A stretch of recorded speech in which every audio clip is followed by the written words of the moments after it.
Baik, semangat pagi, Sobat Improvement. Apa kabar? Semoga kita selalu dalam keadaan sehat dan sejahtera. Selamat datang di PQM Webinar.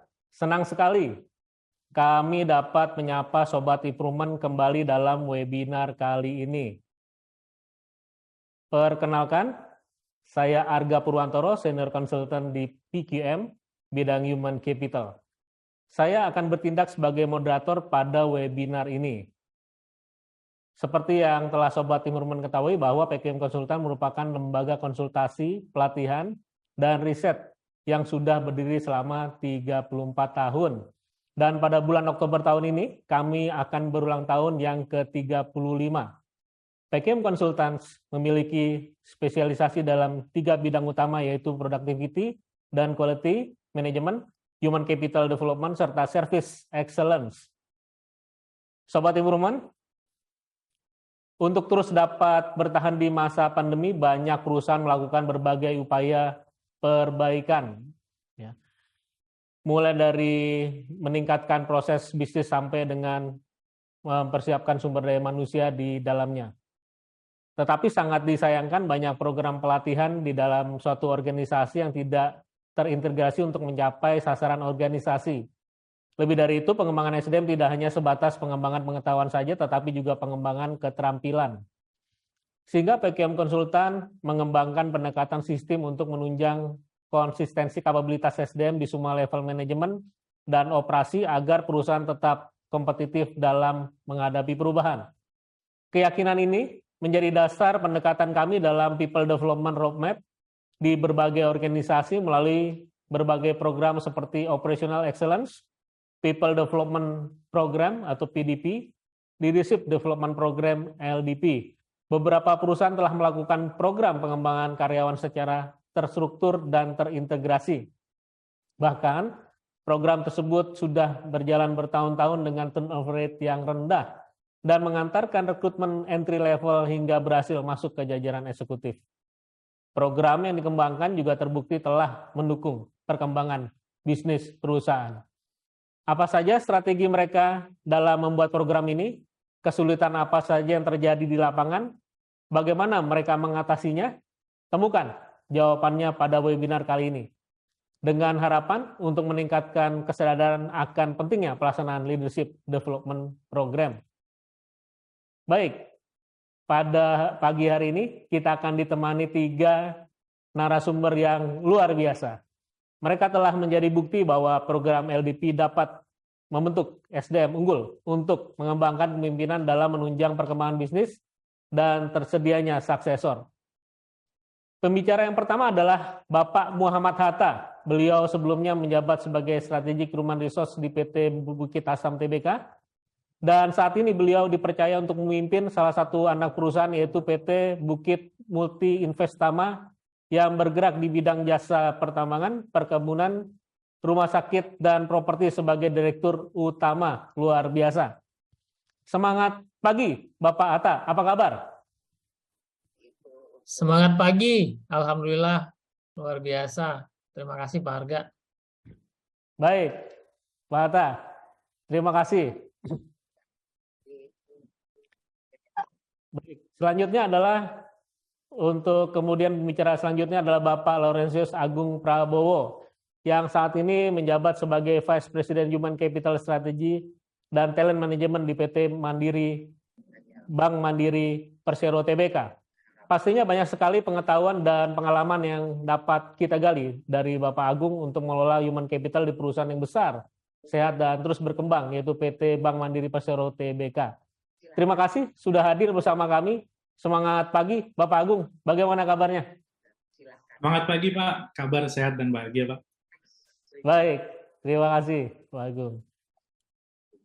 Nah, selanjutnya, Sobat Improvement. Ini kami juga mohon maaf dikarenakan ada halangan yang tidak bisa dihindarkan. Maka Bapak Rusdianto akan diwakili dalam kesempatan webinar ini oleh pembicara yang sangat representatif, yaitu human capital dari perusahaan yang sama, PT Komatsu Indonesia. Perkenalkan, pembicara kami yang ketiga adalah Bapak Ridwan Adriansah. Beliau saat ini memimpin human capital di PT Komatsu Indonesia. Keberhasilan perusahaan dalam meraih pencapaian berskala internasional tidak terlepas dari kemampuan human capital dalam memfasilitasi transformasi organisasi di PT Komatsu Indonesia. Mari kita sapa pembicara yang ketiga. Semangat pagi, Bapak Ridwan. Apa kabar? Selamat pagi, Pak. Alhamdulillah sehat. Baik, terima kasih. Teman-teman sekalian, Sobat Improvement, sebelum kita mendengarkan paparan langsung dari para pembicara, saya ingin menyampaikan mengenai tata cara pertemuan kita hari ini. Dimohon untuk mematikan fitur suara atau mute selama acara berlangsung. Sobat Improvement, mohon agar tidak merekam sepanjang berjalannya webinar ini. Harap mengganti nama username dengan format nama Anda, nama perusahaan, pertanyaannya, dan juga pertanyaan diarahkan kepada pembicara yang mana, teman-teman sekalian.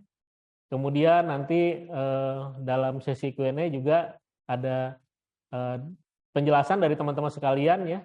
Jadi ada namanya juga gitu ya, nama perusahaan yang tadi saya sudah sebutkan. Jangan lupa untuk ditujukan spesifik ke pembicaranya. Untuk meningkatkan kualitas webinar kami ke depan, mohon kesediaan Sobat Improvement untuk mengisi polling evaluasi di akhir acara webinar ini. Saran dan masukan dari Sobat Improvement akan sangat bermanfaat bagi penyelenggaraan webinar berikutnya. Tidak hanya itu, Sobat Improvement juga berhak mendapatkan e-certificate dengan mengisi polling evaluasi tersebut. Baik, sekarang pasti Sobat Improvement sudah tidak sabar untuk mendengarkan paparan yang pertama dari Bapak Muhammad Hatta, PT Bukit Asam Tbk. Beliau saat ini dipercaya sebagai Direktur Utama di anak perusahaan yaitu PT Bukit Multi Investama. Kami persilakan pada Pak Hatta untuk menyampaikan paparannya. Terima kasih. Baik, Pak Aga. Terima kasih. Assalamualaikum warahmatullahi wabarakatuh. Syukur alhamdulillah pagi ini bisa ketemu dan senang sekali bisa ketemu dengan Bapak Ibu semuanya, dan selawat dan salam kita sanjungkan ke pangkuan Nabi besar Muhammad SAW. Pada kesempatan ini bersama saya ada juga Bu Feni, ini yang ahli di bidang telemanajemen di PTBA. Jadi bareng kita juga di sini. Jadi kita bisa berinteraksi juga nanti Pak Arga. Mohon izin saya share screen untuk bisa kita mulai. Baik. Kalau dilihat dari layar ini bahwa Bukit Asam saat ini merupakan bagian dari mining industri Indonesia, yaitu holdingnya PTBA. Dan saat ini PTBA merupakan perusahaan TBK yang 65%-nya itu sahamnya dipegang oleh ManID. ManID 100% dipegang oleh BUMN. Jadi status dari Bukit Asam saat ini adalah anak dari ManID. Nah, pada kesempatan ini kami akan share bagaimana yang kami lakukan di Bukit Asam untuk pengembangan leadership-nya. Karena seperti kita tahu bahwa bisnis batubara ini bisnis yang sangat cyclical. Kadang harga seperti hari ini 400 USD per ton. Kemudian di saat yang lain, suatu saat nanti bisa saja nanti harganya itu di bawah $50. Bisa dibayangkan bagaimana kita bisa mengelola atau beradaptasi dengan perubahan yang begitu besar. Begitu drastis. Bayangkan kalau dari hari ini 400 USD per ton, kemudian di saat yang lain cuman 50. Nah, berarti kalau kita lihat di sini, untuk menjadi perusahaan energi kelas dunia, yaitu visi PTBA, berarti kan harus memaintain biayanya itu nggak boleh lebih dari, katakanlah, dari harga jual.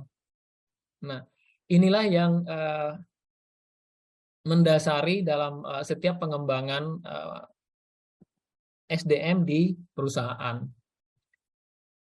memang kami memiliki saat ini cadangan yang batu bara yang cukup besar, kemudian sumber daya yang cukup besar, tetapi cukup besar ini sebetulnya di Indonesia yang dipegang cadangan batu bara Indonesia itu hanya sekitar 2% dari cadangan dunia. Jadi dari yang besar pun ini dari PTBA mungkin sekitar 18% dari cadangan di Indonesia.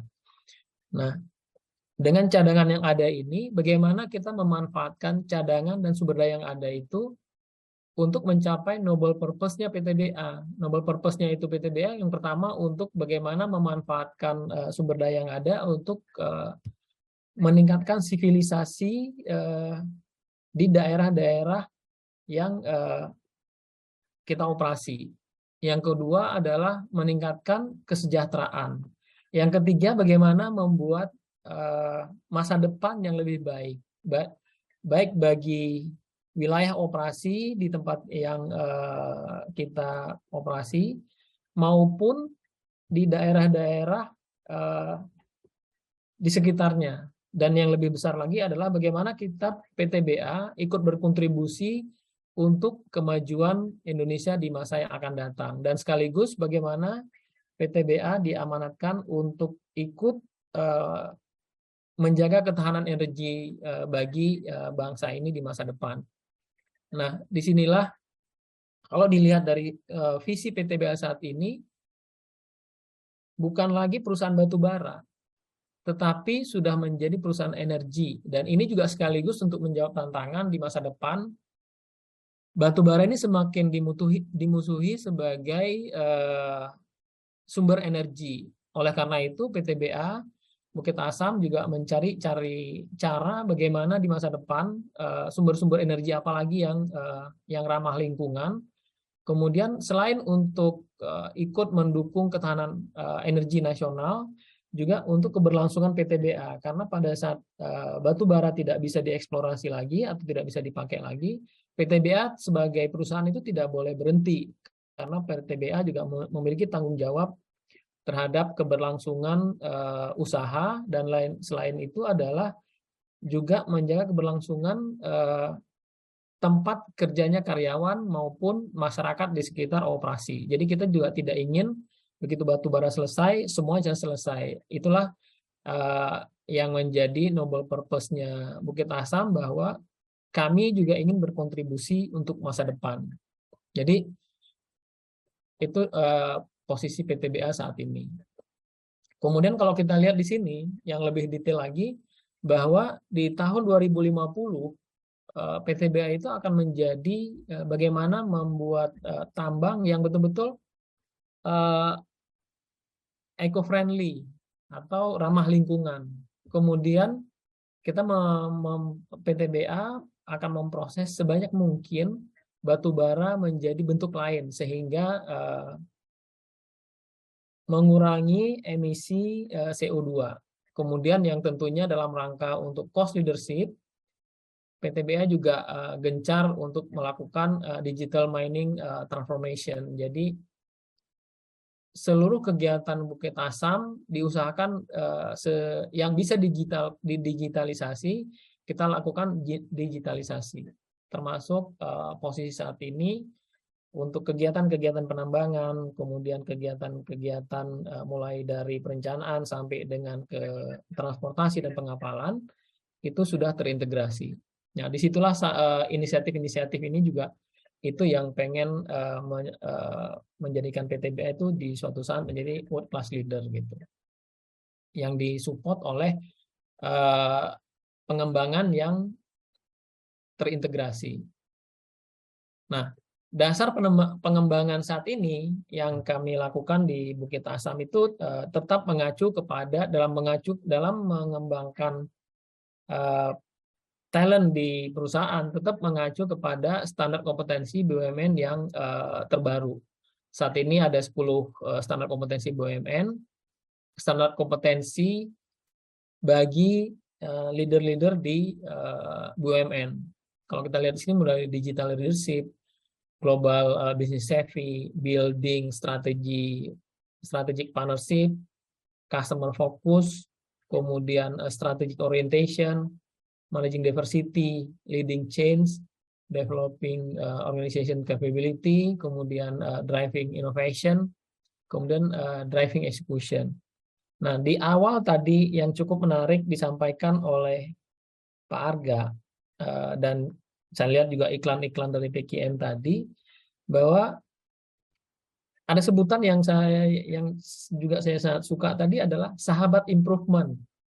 Nah, itulah juga jiwa dari program-program yang kami lakukan, yang kami buat. Bagaimana untuk yang pertama, improvement itu selalu terjadi di setiap saat, di setiap lini, dan mulai dari pegawai itu masuk. Kemudian yang kedua adalah operation excellence atau service excellence, itu merupakan bagian yang terus kita sosialisasikan, kita komandangkan, kita implementasi dalam setiap sistem yang ada di perusahaan. Karena memang orang akan melihat ngapain untuk capek-capek untuk mengimplementasikan yang itu hasilnya nanti nggak tahu kapan. Tetapi itulah yang perlu kita lakukan. Continuous improvement itu untuk membuat perusahaan sustain dan bisa bertahan di segala kondisi. Karena dengan continuous improvement, kita juga akan melihat nanti apa-apa yang tidak diperlukan ada di organisasi, atau apa-apa yang waste yang tidak diperlukan, itu dihilangkan. Nah, itulah yang bisa membuat perusahaan menjadi lebih sustain dan bisa beroperasi dalam kondisi apapun. Nah, itu semuanya akan digerakkan oleh leader-leader yang memang dipersiapkan, yang di-develop secara sistematis. Tidak akan bisa terjadi dalam semalam atau setahun atau bahkan 5 tahun. Penyiapan leader itu jangka waktunya itu bisa sampai 10 tahun. Jadi kalau baru mulai sekarang, artinya kita harus menunggu hasilnya 5 tahun yang akan datang. Tetapi kalau tidak pernah dimulai, jangan pernah harap itu ada hasilnya gitu. Nah, kalau kita lihat development cycle di PTBA itu sebetulnya generik seperti yang dilakukan di perusahaan-perusahaan lain, di tempat-tempat lain, mulai dari talent acquisition, talent classification, kemudian talent development. Nah, mungkin di kami ada satu yang unik, ada talent mobility. Kalau nanti diperlukan lebih dalam, nanti akan kami sampaikan bahwa talent mobility ini bisa berpindah dari PTBA ke Antam, Antam ke Timah, Timah ke Inalum dalam grupnya Mind ID. Pindahnya itu bukan bisa dalam waktu permanen, bisa juga temporary atau sementara, nanti setahun atau 6 bulan, itu sesuai dengan perkembangan. Dan ini kita harapkan juga kalau nggak salah tempo hari juga di lingkungan BUMN juga ada, karena ada di antara salah satu atau beberapa dari pegawai kami pernah untuk magang atau talent mobility di tempat lain, di Telkom, kalau nggak salah tempo hari. Jadi ini juga yang cukup baik untuk memberikan exposure bukan hanya di PTBA tetapi di tempat lain. Nah, kemudian talent retention, ini juga kita menerapkan sistem reward yang berbasis kinerja. Jadi antara insentif sama gaji atau remunerasi yang tetap diberikan tiap bulan itu hampir 50%. Jadi kalau tidak berkinerja, ya berarti hanya dapat 50% dari total annual income-nya yang normal. Tapi kalau misalnya dia bisa berbuat lebih atau mencapai target atau bahkan lebih, itu bisa di atasnya sampai dengan 50%. Gitu. Jadi bisa dibayangkan bagaimana talent-talent di PTBA itu kalau tidak melakukan improvement, tidak melakukan membuat kinerja yang baik, ya berarti dapatnya hanya separuh. Kira-kira gitulah tentang talent retention yang kami terapkan. Kemudian untuk dalam menentukan talent, terutama untuk dalam melakukan klasifikasi talent, kami itu ada talent committee. Talent committee itu secara bertingkat, mulai dari katakanlah misalnya untuk BOD -1 atau satu level di bawah direksi, berarti talent committee-nya itu direksi. Kemudian kalau untuk yang di bawah BOD -1 yaitu atau manager, nanti talent committee-nya itu para VP atau GM, kemudian ketua komitenya itu salah satu dari BOD. Nah, kira-kira itu gambaran tentang talent committee. Nah, inilah program pengembangan yang Pak Arga, waktunya berapa lama ya Pak ya? Oke, mudah-mudahan saya bisa selesaikan sesuai dengan waktunya. Baik, jadi di perusahaan atau di PTBA kami mengembangkan secara bertingkat atau berjenjang untuk development-nya. Dimulai dari begitu kami ngerekrut, terutama untuk yang tingkatan-tingkatan katakanlah supervisor, itu semuanya masuk ke dalam manajemen trainee dulu. Nah, manajemen trainee inilah waktunya untuk membentuk nilai.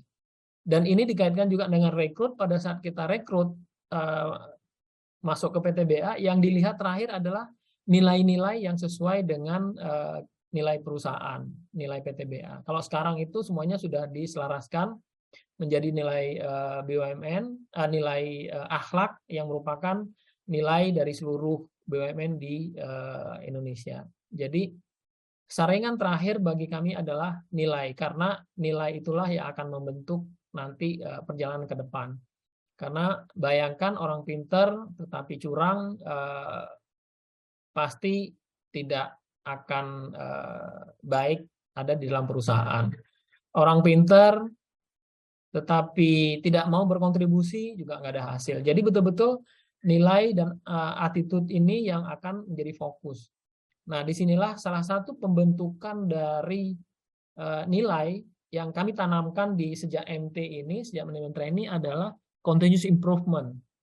Continuous improvement ini yang beberapa kali waktu memang bukan hanya satu-satunya, kami sering dibantu oleh Pak Arga nih, oleh Pak Yu dan sahabat saya Pak Bowo. Jadi dan teman-teman PQM semuanya ya cukup banyak berkontribusi untuk bagaimana penerapan continuous improvement sejak MT, manajemen trainee. Dan manajemen trainee ini kami laksanakan itu dalam waktu 6 bulan. Kemudian 3 bulan pertama itu untuk mengenal PTBA, mengenal Bukit Asam, termasuk nilai-nilainya, termasuk akhlaknya itu ditanamkan, nilai-nilai akhlak ditanamkan. Kemudian 3 bulan berikutnya itu betul-betul ke unit kerja untuk mencari apa ruang improvement yang bisa dilakukan, bukan mencari kesalahan. Kami tekankan bukan mencari kesalahan, tetapi apa ruang improvement yang bisa dilakukan dan bisa diimplementasikan. Dan sekaligus yang menentukan lulus tidak lulus MT ini untuk bisa bergabung dengan Bukit Asam adalah walaupun sudah lulus seleksi penerimaan karyawan, kemudian ikut manajemen trainee, dan dia harus melakukan continuous improvement. Pada saat dia melakukan continuous improvement, ini yang menentukan bahwa dia bisa lanjut untuk menjadi calon pegawai atau tidak. Kalau tidak menemukan improvement, tidak bisa melakukan berkomunikasi untuk mengidentifikasi apa ruang-ruang yang bisa diimprove, mungkin dia tidak cocok di Bukit Asam. Nah, inilah yang fundamental kenapa saya lamain di sini, karena dalam proses pengembangan inilah pembentukan dasar inilah yang paling penting. Kemudian kalau untuk level berikutnya adalah Bukit Asam Supervisory Development Program. Ini fokus dari programnya adalah bagaimana mereka bisa para leader yang tingkat pertama ini untuk bisa mengelola continuous improvement di satuan kerjanya. Jadi kalau yang sudah di MT itu sudah punya keahlian bagaimana untuk melakukan improvement, tentunya dengan ilmu-ilmu yang katakanlah bagaimana mencari akar masalah, kemudian menentukan Pareto, kemudian disinilah dia sudah harus mengelola continuous improvement. Kemudian berikutnya adalah Basic Management Development Program, ini untuk tingkat ASMAN, Assistant Manager, itu sudah harus mengelola bagaimana operasionalnya itu harus excellent, operational excellent. Dan berikutnya untuk Middle Management Development Program ini sudah harus punya kemampuan untuk mengelola bagaimana meningkatkan kinerja bisnis, kinerja perusahaan. Dan yang terakhir, yang paling tinggi adalah Bukit Asam Executive Development Program. Ini bagaimana mengelola bisnis untuk tumbuh dan sustain gitu. Jadi bukan hanya tumbuh sesaat, tetapi tumbuh berkelanjutan.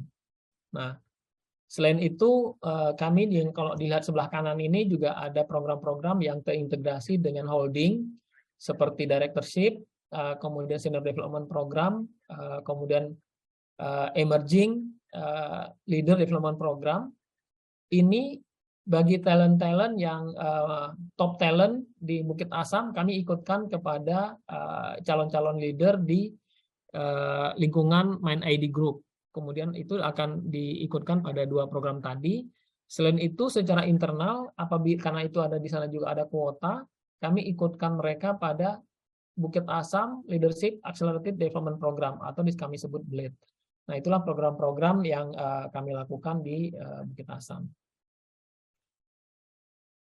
Jadi kalau untuk program top talent development program seperti yang saya jelaskan tadi, bahwa MindID Senior Leadership Development Program, kemudian Emerging Leader Development Program, Scholarship, Directorship, Talent Mobility, dan Bukit Asam Leader Accelerated Development Program, inilah top talent yang kami siapkan programnya. Directorship kira-kira gambaran seperti ini programnya, karena ini betul-betul sudah dipersiapkan untuk menjadi direktur-direktur atau direksi, baik untuk kepentingan PTBA maupun kepentingan di holding maupun direksi-direksi di lingkungan PTBA sendiri, PTBA Group. Nah, inilah salah satu contoh dari program yang kami sebut BLADE atau Bukit Asam Leader Accelerated Development Program. Itu bisa mencapai 1 tahun programnya, mulai dari persiapan, kemudian bagaimana pada tahap apa saja fundamental yang dia harus tahu pada level ini, kemudian bagaimana untuk meningkatkan, kemudian bagaimana untuk mengimplementasikan. Nah, itu semuanya didampingi, ada project assignment, ada individual focus coaching, group business mentoring, performance coaching, dan juga dibekali dengan digital learning reinforcement. Nah, pada akhir program, mereka harus memaparkan projectnya untuk sebagai menentukan lulus atau tidak lulus. Nah, selain itu, mereka juga diikutkan pada program immersion atau mengunjungi perusahaan-perusahaan yang sejenis maupun di luar bisnis. Ini khusus untuk kelas ini, itu diikutkan di program di luar negeri. Yang terakhir, salah satu di sini juga yang hadir, Mbak Feni, yang terakhir kemarin itu beberapa waktu itu untuk immersion di Australia. Dan Mbak Feni ini juga pernah immersion di mana, di MIT kalau nggak salah ya. Di IMUA, Pak. Di IMUA, oke. Nah, talent mobility ini bisa untuk appointment, bisa assignment, bisa secondment. Jadi untuk posisi eksekutif, direktur dan holding perusahaan, kemudian bisa struktural semua level, kemudian penugasan proyek strategis. Nah, inilah tempat-tempat untuk baik untuk pelatihan maupun untuk beasiswa untuk beberapa top talent yang pernah diikuti, yang pernah ditugaskan oleh perusahaan. Mungkin demikian yang dapat saya sampaikan, Pak Arga. Mudah-mudahan bisa memberikan gambaran apa yang kami lakukan di PTBA. Terima kasih. Assalamualaikum warahmatullahi wabarakatuh. Ya, baik. Terima kasih Pak Hatta. Terima kasih banyak Pak Hatta atas sharingnya yang luar biasa ya. Ini kita banyak belajar dari paparan Pak Hatta untuk development HC berdasarkan kompetensi. Kemudian development dilakukan secara berjenjang untuk memastikan setiap level memiliki kompetensi set yang sesuai dengan posisi levelnya. Kemudian juga berjenjang nih trainingnya dari yang dijelaskan Pak Hatta. Saya resume aja bahwa untuk program NT itu bicara tentang membangun value dan attitude, kemudian managing continuous improvement untuk supervisory, managing operational excellence untuk basic management development program. Kemudian untuk middle development programnya itu bicara tentang leading high performance business. Kemudian juga ada kelas eksekutifnya nih, leading business for growth and sustainability. Ini luar biasa, Pak Hatta. Kemudian benchmarking industri juga hingga ke luar negeri untuk mencari best practice dalam kontekstual semangat improvement. Kemudian juga plus learning juga dilakukan dengan digitalisasi. Dan semua dilakukan dengan semangat continuous improvement. Luar biasa, Pak Hatta sharingnya, terima kasih banyak. Kita kasih energi positif buat Pak Hatta dan tim. Kemudian teman-teman sekalian, Sobat Improvement, selanjutnya adalah kita akan mendengarkan langsung paparan dari Bapak Laurentius Agung Prabowo sebagai Vice President Human Capital Strategy and Talent Management PT Bank Mandiri Persero Tbk. Waktu saya persilakan kepada Bapak Agung untuk menyampaikan paparannya. Baik, silakan Pak Agung, terima kasih. Terima kasih Pak Arga. Suara saya terdengar dengan jelas ya Pak ya? Saya izin share slide.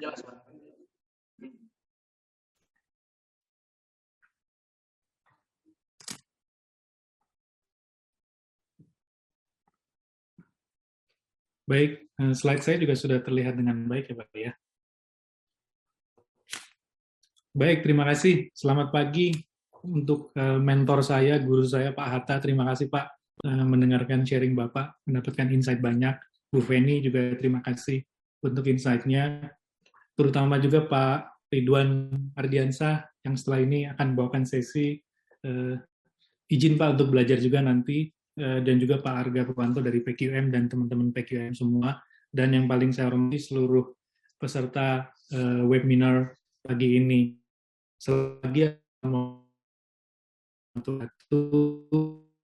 sejahtera buat kita semua, Om Swastiastu, Namo Buddhaya, salam kebajikan. Basically, selama 20 menit ke depan, izinkan saya untuk sharing tentang apa yang telah kami capai di Bank Mandiri dan seperti apa kami membangun ekosistem pengembangan pemimpin di Bank Mandiri.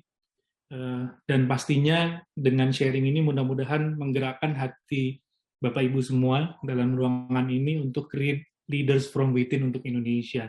Karena ini adalah semangat kami di Bank Mandiri untuk meng-create leader bukan hanya untuk Bank Mandiri saja, tapi kita juga meng-create leader untuk Indonesia, bahkan untuk dunia. So, saya akan masuk step by step. Mudah-mudahan 20 menit selesai nih, Pak. Oke, basically ini berita-berita provoking yang memang sengaja saya ambil dalam sesi ini, bahwa dalam perjalanan kami bahwa we create leaders from within for Indonesia. It's not only for Bank Mandiri saja, tapi kita juga untuk Indonesia. Di sebelah kiri, Bankir Mandiri kuasai Himbara. Jadi memang kami tidak hanya meng-create atau memproduce leader untuk Mandiri, tapi juga untuk Bank Himbara di Indonesia, dari BRI, PNI, sampai dengan BTN. Kemudian Dirut dan mantan Dirut kami juga berkenan untuk bisa diberi mandat oleh Presiden untuk menjadi Wakil Menteri BUMN, dan saat ini sudah menjadi Menteri Kesehatan. Jadi pertama kali Bankir yang memang menjadi Menteri Kesehatan di dunia kesehatan kita sekarang. Dan juga banyak lulusan Bank Mandiri jadi dirut BUMN dari amanah dari Pak Erick Thohir selaku Menteri BUMN. Dan kemudian memang hampir setiap bulan pastinya kami juga bangga dan menjadi happy problem buat kami bahwa leader-leader kami juga diberikan tugas dan diberikan amanah untuk naik pada puncak-puncak pemimpin di BUMN-BUMN lain, baik di BUMN maupun di swasta dan di Indonesia maupun di global.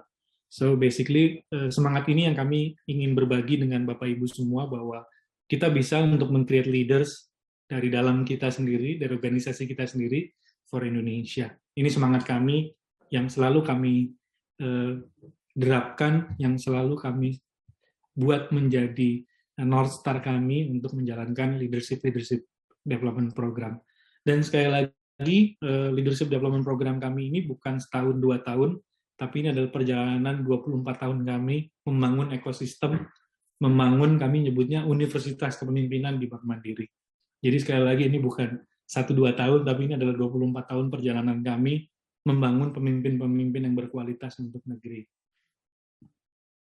Ini kurang lebih di sebelah kiri, seperti apa sih kami membangun shared values dari leader yang ada di Bank Mandiri. Mulai tahun 2005, dari zaman Pak Agus Marto, kurang lebihnya di sebelah kiri inilah shared values yang dibangun oleh Pak Agus Marto, gitu. Jadi tidak ada yang tidak bisa dilakukan orang mandiri kecuali menghidupkan orang mati. Jadi memang excellent and can do spirit-nya luar biasa dibangun dari tahun 2005 sampai 2010. Lalu dilanjutkan di 2010 dengan Pak Zulkifli Zaini dengan shared values-nya eksekusi.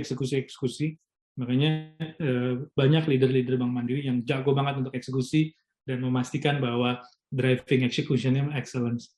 Kemudian di 2013 sampai 2016, Pak Budi Sadikin saat ini menjadi Menteri Kesehatan, ingin membawa Bank Mandiri terus menuju yang terbaik di ASEAN. Gitu ya.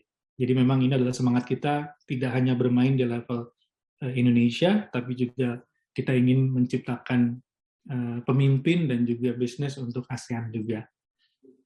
Ini Pak Kartiko Wiryatmojo, atau biasa kami panggil dengan Pak Tiko, beliau Wakil Menteri 2 BUMN saat ini.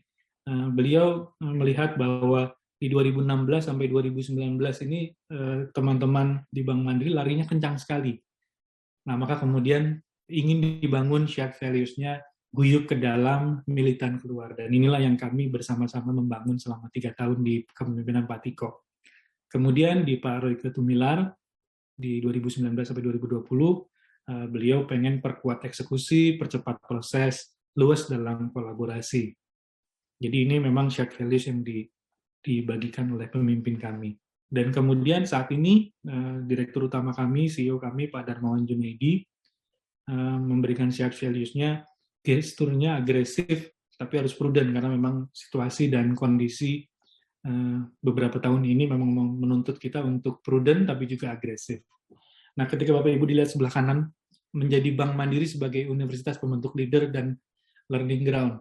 Nah, kurang lebih ini adalah hasil pooling kami internal, menanyakan kepada para leaders yang ada di Bank Mandiri, baik itu senior, middle, maupun first leaders, kurang lebih 5 hal ini yang muncul terus. Jadi leaders di kami memiliki strong integrity, high competitive mindset, terus kemudian fokus on result, resilient dan persistent, ini penting karena kami sangat menanamkan ini mulai dari Pak Agus Marto. Jadi resilient dan persistent mulai tahun 2005 kami kembangkan. Dan yang terakhir, deal with complexity and change. Karena memang tidak mudah bagi bisnis di perbankan saat ini juga, bagaimana fintech dan juga disrupting teknologi mulai mengganggu bisnis kami, dan bagaimana kami juga mulai mendisrupt diri kami sendiri. Jadi selain itu juga Bank Mandiri tidak hanya grow di dalam, kami juga membuka diri untuk talenta-talenta terbaik di luar untuk bisa join bersama kami, dan kami sangat open dengan talenta-talenta dari luar yang ingin bergabung bersama kami menjadi leader untuk membangun bisnis, baik itu kalau Pak Dirut kami selalu bilang always deliver, always ahead, gitu. Jangan cuma deliver aja, tapi juga bagaimana kita bisa think ahead untuk mempersiapkan pada kompetisi selanjutnya. Kalau di Bank Mandiri saya selalu ingat kalau kami berlari gitu dan kami sudah mulai melihat garis finish gitu ya. Wah, ini garis finishnya tinggal 100 meter nih. Nah, apa ya, kami bilang kebiasaan di kami itu selalu akan menggeser garis finish ke 1 kilometer kemudian. Jadi garis finishnya kelihatan tapi nggak nyampe-nyampe. Nah, itulah yang membangun kami sebagai sebuah ekosistem, membangun pemimpin yang resilient, persistent, deal with complexity, focus on result, high competitive mindset, dan strong integrity.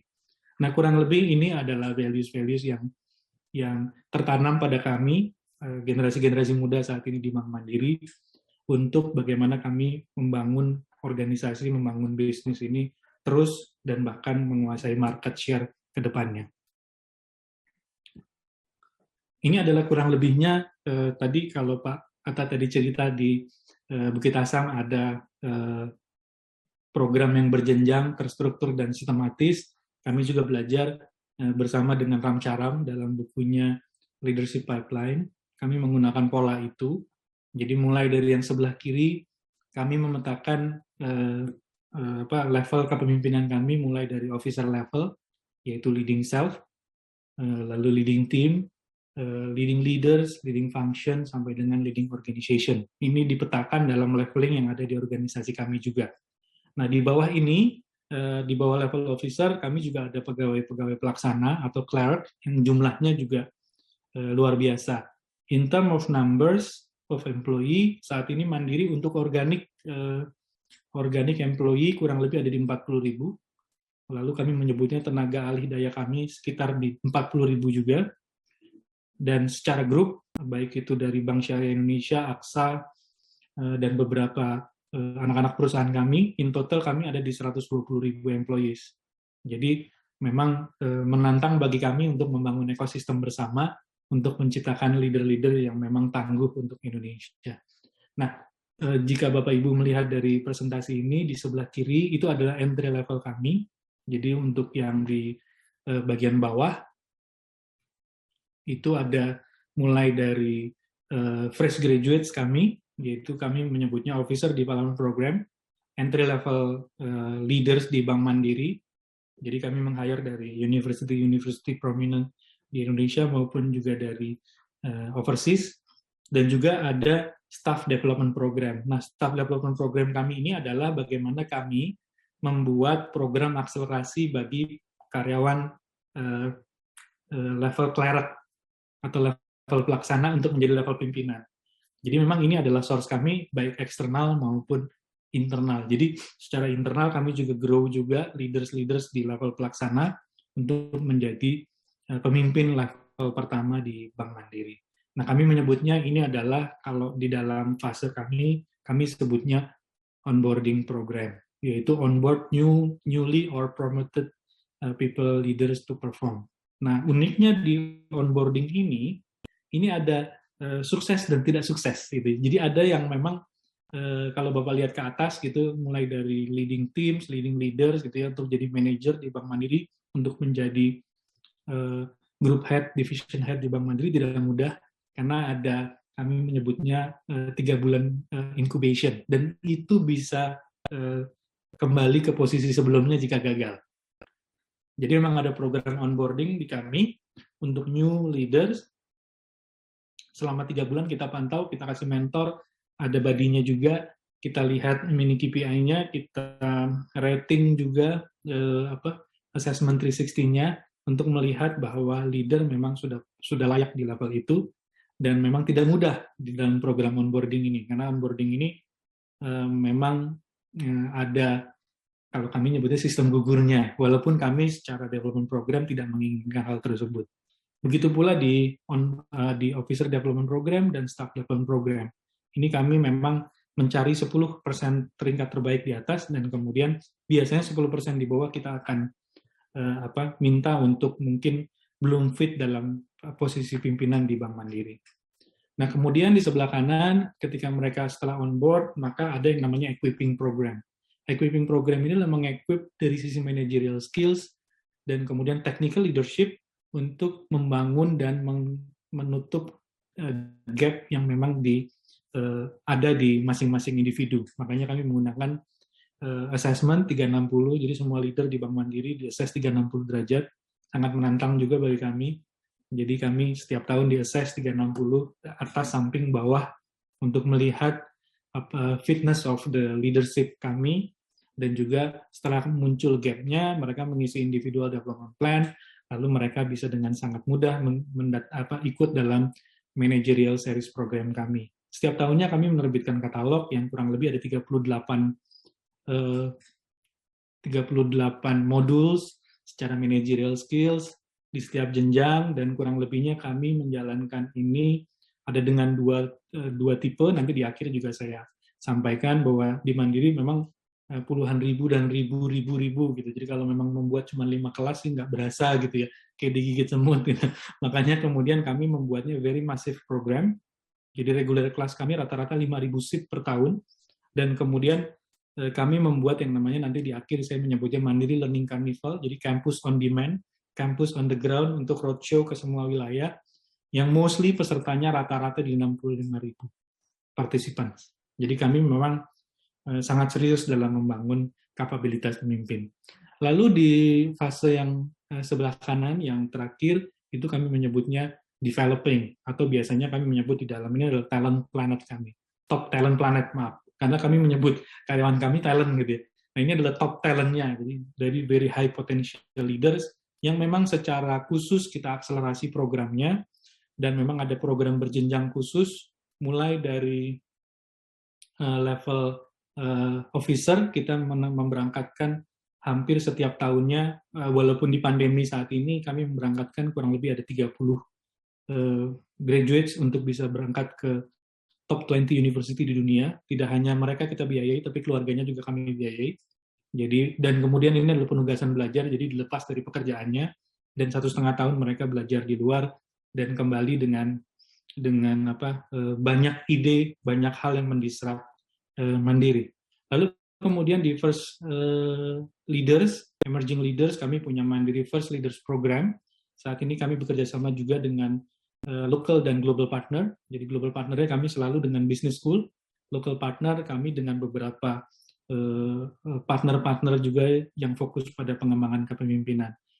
Lalu kemudian di level BUD-2 kami punya Mandiri Advanced Leaders Program, yang ini juga bekerja sama dengan global school. Akhir tahun ini akhirnya dibuka border, jadi kami bisa mengirim our executive program ke executive development program di top 5 executive development program di dunia juga. Dan kemudian untuk BUD-1 kami punya Mandiri Advanced Executive Leaders Program. Ini program yang berjenjang, terstruktur, dan sistematis, di mana kami yakin bahwa membangun pemimpin itu harus dari pemimpin itu sendiri. Maka kemudian dari program yang MAFP, jadi MAFP untuk yang di First Leaders, itu nanti dimentor oleh yang peserta MALP. Jadi begitu pula selanjutnya di atasnya. MASLP dimentor oleh cross director. Jadi memang tidak boleh direct report, tapi kami membuatnya cross mentoring, karena kami sangat yakin bahwa classroom saja tidak pernah akan cukup gitu ya, dan penting tapi tidak akan pernah cukup. Tapi yang paling penting adalah bagaimana kita membangun pemimpin oleh pemimpin. Makanya program kami menyebutnya Leaders Create Leaders Program, di mana KPI dari Talent Development Program ini adalah bagaimana kesiapan dari level di bawahnya untuk menggantikan posisinya. Kurang lebihnya itu. Lalu untuk yang director level, kami juga punya onboarding executive leaders, jadi memang untuk new director on board di Bank Mandiri, baik itu di Bank Mandiri maupun di grup, itu juga ada onboarding executive leaders khusus yang kita memang rancang. Dan kemudian untuk di sisi developing, untuk dari sisi direktur dan komisaris, kami juga punya Mandiri Advanced Executive Leaders Program, baik kita bekerja sama juga dengan prominent business school, maupun juga mengirimkan secara individu direktur dan komisaris kami ke top 5 business school di dunia. Nah, kurang lebihnya ini adalah peta perjalanan, atau kami menyebutnya adalah peta jalan menjadi seorang pemimpin yang memang kuat di Bank Mandiri. Kami membangun ekosistemnya secara terstruktur dan sistematis. Ini adalah yang formal learning, kami sedang membangun juga yang social learning. Ini kurang lebihnya bagaimana leadership program berjenjang menghasilkan pemimpin yang tangguh. Next-nya, ini slide saya yang terakhir. Jadi seperti tadi saya sampaikan bahwa di Mandiri memang tidak mudah karena jumlah karyawannya juga banyak sekali, puluhan bahkan ratusan ribu. Maka kami juga meng-create great leaders, create more leaders. Maka kami membangun yang namanya Mandiri Learning Carnivals, yaitu sebuah program pembelajaran yang masif, sangat besar, dan di mana kami membangun ekosistem juga, baik online maupun live, dan juga sekarang sudah bisa offline.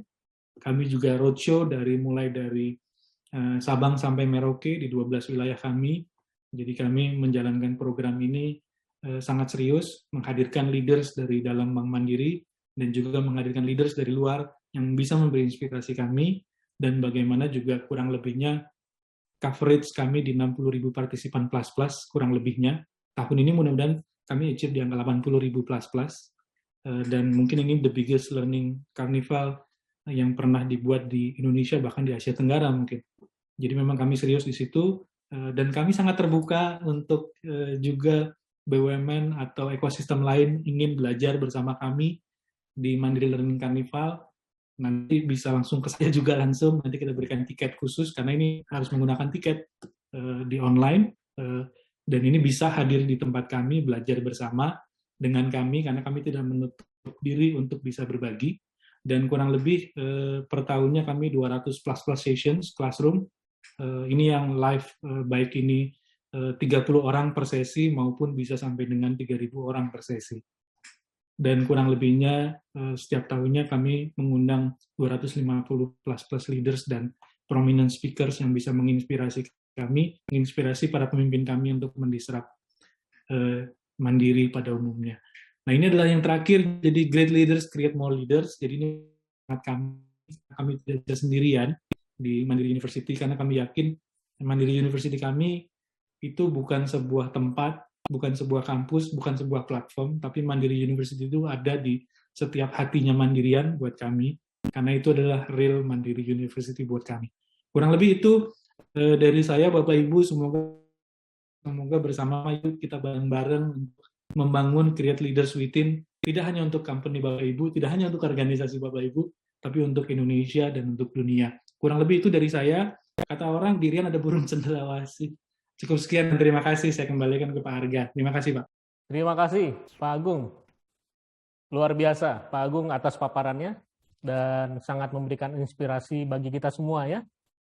LDP di Bank Mandiri Persero Tbk dijalankan untuk menghasilkan para pemimpin tangguh. Ada 3 tahapan utama dalam LDP, yaitu onboarding, equipping, dan developing. Onboarding itu untuk karyawan baru, dan karyawan yang baru dipromosi. Kemudian pembekalan kompetensi dengan practical managerial skill di equipping-nya. Kemudian developing-nya adalah dengan program akselerasi. Kemudian teman-teman sekalian, ini luar biasa bahwa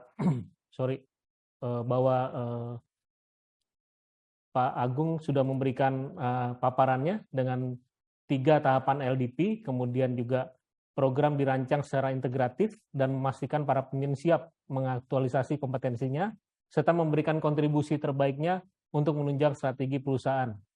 Perjalanan panjang Bank Mandiri selama 25 tahun membangun leadership di jajaran karyawan Mandiri dengan menjadikan Bank Mandiri sebagai universitas pembentuk leaders dan learning ground. Membangun pemimpin dengan pemimpin, mentoring cross-fungsional, memberikan penguatan aspek leadership dari mentee.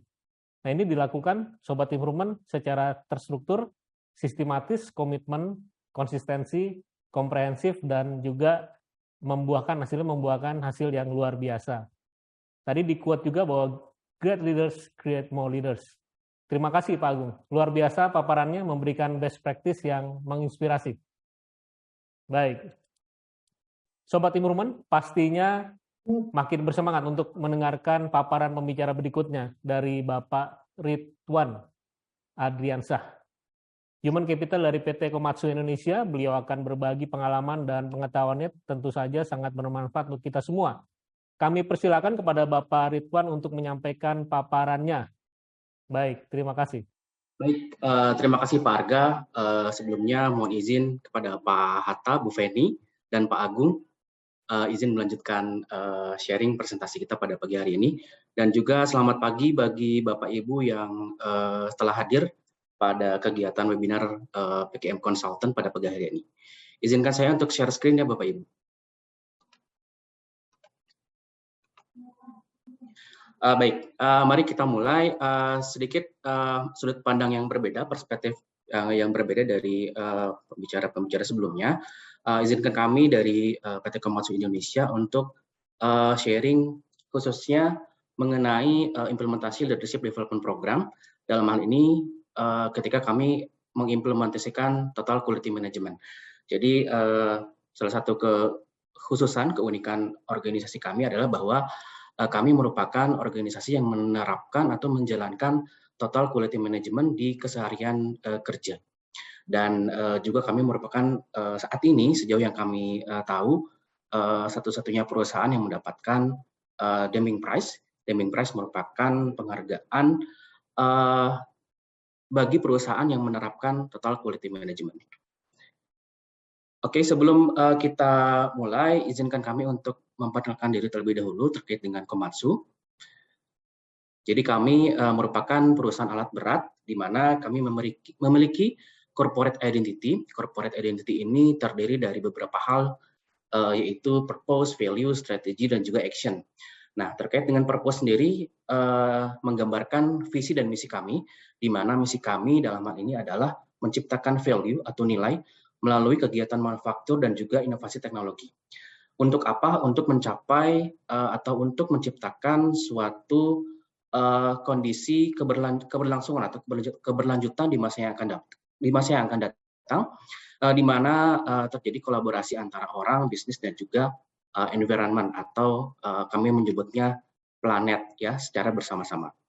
Kemudian kami juga memiliki value yang kami yakini secara global seluruh Komatsu di dunia yang terdiri dari 4 value yaitu ambition, perseverance, collaboration, dan juga authenticity. Kemudian masih terkait dengan Komatsu Group di global, kami merupakan perusahaan grup di seluruh dunia terdiri dari 61.564 karyawan dan juga terdiri dari 255 perusahaan. Nah, kami didirikan sudah cukup lama, saat ini sudah mencapai 100 tahun secara konsolidasi global, di mana kami pertama berdiri itu di Jepang di tahun 1921. Kemudian beberapa industri yang kami support, jadi alat-alat berat kami mensupport beberapa industri terdiri dari construction, kemudian mining, forestry, dan juga agro, di mana keempat sektor ini merupakan sektor yang disupport di Indonesia. Kemudian selain keempat sektor ini juga ada sektor yang lain seperti logistik dan juga industrial machinery. Kemudian Bapak Ibu terkait dengan Komatsu Group di Indonesia sendiri, perjalanannya dimulai ketika tahun 1982, di mana kami pertama kali didirikan yang merupakan hasil joint venture antara distributor kami yaitu PT United Tractor dan juga Komatsu Limited. Kemudian setelah itu seiring berjalannya waktu kami mulai memproduksi berbagai macam alat berat mulai dari bulldozer, kemudian dump truck, hydraulic excavator, dan juga motor grader. Nah, kami juga tidak hanya memproduksi unit jadi, tetapi kami juga memproduksi komponen-komponen alat berat.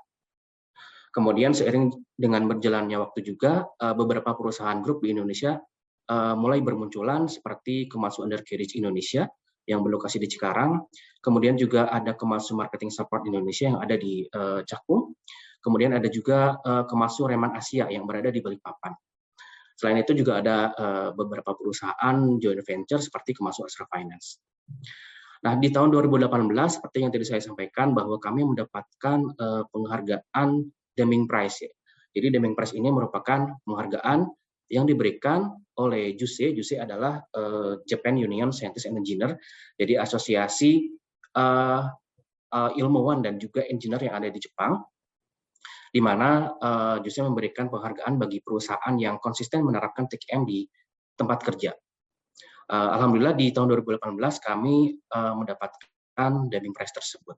Nah, sehingga nanti akan kami sharing lebih banyak ke arah bagaimana kami menerapkan TKM dan juga kami sembari belajar menjalankan HR secara sistematis, terutama spesifiknya di area Leadership Development Program.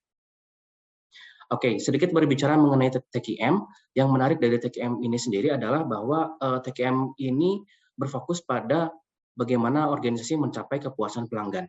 Namun, tidak hanya itu, TKM ini juga ternyata banyak hal yang sifatnya di area pengembangan sumber daya manusia. Nah, apa itu TKM? Jadi TKM ini adalah suatu kegiatan yang dilakukan oleh semua karyawan di semua departemen di setiap saat dan setiap waktu. Kemudian bagaimana menerapkannya? TKM ini diterapkan dengan menggunakan QC Sense atau mungkin kita mengenal dengan X-Step 7 Tools atau New 7 Tools. Dengan tujuan apa? Tujuannya adalah untuk mencapai kualitas. Namun kualitas ini tidak diartikan dengan hanya kualitas produk, namun secara lebih luas kualitas ini diartikan dengan kualitas dari dimensi QC DSME atau Quality, Cost, Delivery, Safety, Moral, dan Environment.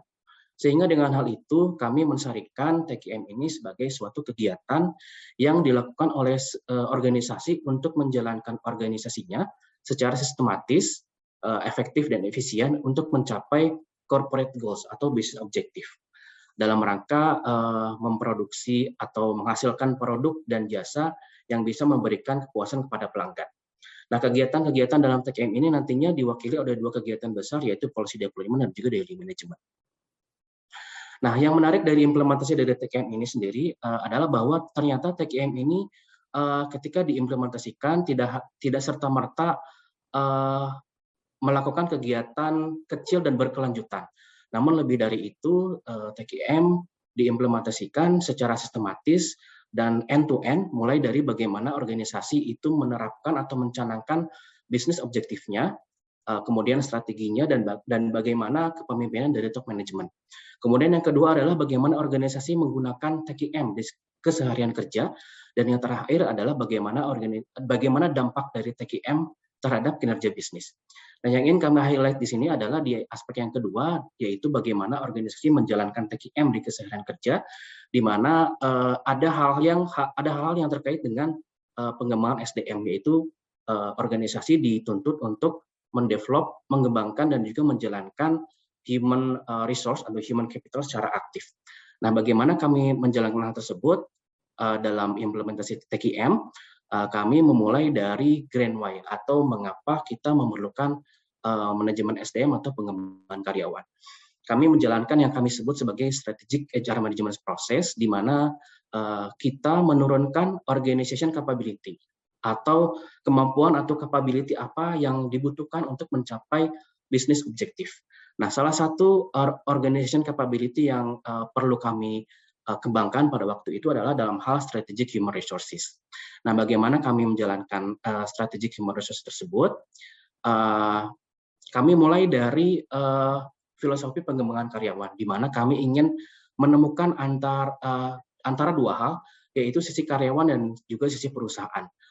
Ketika sisi karyawan dan sisi perusahaan tersebut ketemu, maka diasumsikan karyawan tersebut akan mencapai kompetensinya atau menjadi kompeten.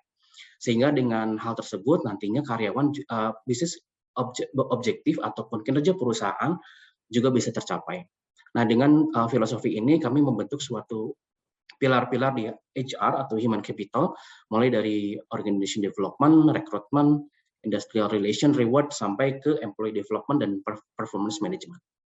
Kemudian juga kami membentuk suatu siklus HR, mulai dari company strategic planning yang mana ini merupakan dasar menjalankan siklus HR. Kemudian setelah itu juga dilanjutkan dengan HR planning, acquiring, developing, maintaining, dan juga retaining. Nah, dalam hal HR developing sendiri atau HR development sendiri, kami memiliki tujuan dalam hal HR development adalah untuk mengembangkan kompetensi dan juga menjalankan siklus suksesi atau kaderisasi. Bagaimana proses itu dijalankan? Kami menjalankan yang kami namakan dengan learning value chain, di mana learning value chain ini dimulai dari tahap diagnosis, design, delivery, dan juga measurement atau pengukuran. Nah, siapa customer dari program development yang kami jalankan? Yaitu tentu saja karyawan dan juga tambahan pihak supplier seperti itu. Karena kami ingin tidak hanya mengembangkan internal saja, namun juga kami ingin mengembangkan keseluruhan ekosistem seperti itu. Targetnya tidak lain adalah untuk mencapai visi, misi, objektif, strategi, dan juga aktiviti yang kami jalankan melalui apa? Melalui Komatsu Group Indonesia Corporate University. Kemudian berbicara mengenai HR development di Komatsu Group Indonesia, juga kami memiliki yang namanya Employee Development Matrix, di mana Employee Development Matrix ini merupakan visualisasi pengembangan karyawan, mulai dari posisi yang paling bawah sampai dengan yang paling atas, dan juga kami bagi ke dalam beberapa kategori, mulai dari leadership, fungsional, TQM and QC, dan juga safety and compliance. Dalam hal ini kami ingin meng-highlight di aspek leadership development program yang nanti akan kami sampaikan di slide selanjutnya. Nah, kemudian tadi mengenai leadership development program di Komatsu Group Indonesia, bahwa kami menjalankan LDP ini sebagai bagian dari proses succession planning yang kami jalankan. Mulai dari identifikasi key position, memilih kandidat atau suksesor, kemudian mengembangkan karyawan atau suksesor itu sendiri, melakukan evaluasi dan juga menjalankan people review. Nah, dalam hal ini LDP merupakan output dari tahapan develop suksesor atau tahapan mengembangkan suksesor, di mana outputnya adalah LDP dan tidak hanya LDP sebenarnya, tapi juga ada aspek yang lain seperti assignment, coaching, counseling, dan juga mentoring program. Nah, kemudian apa sebenarnya target yang ingin kami capai dalam LDP ini? Sekali lagi, tadi kami sampaikan bahwa LDP ini dijalankan untuk mencapai bisnis objektif kami.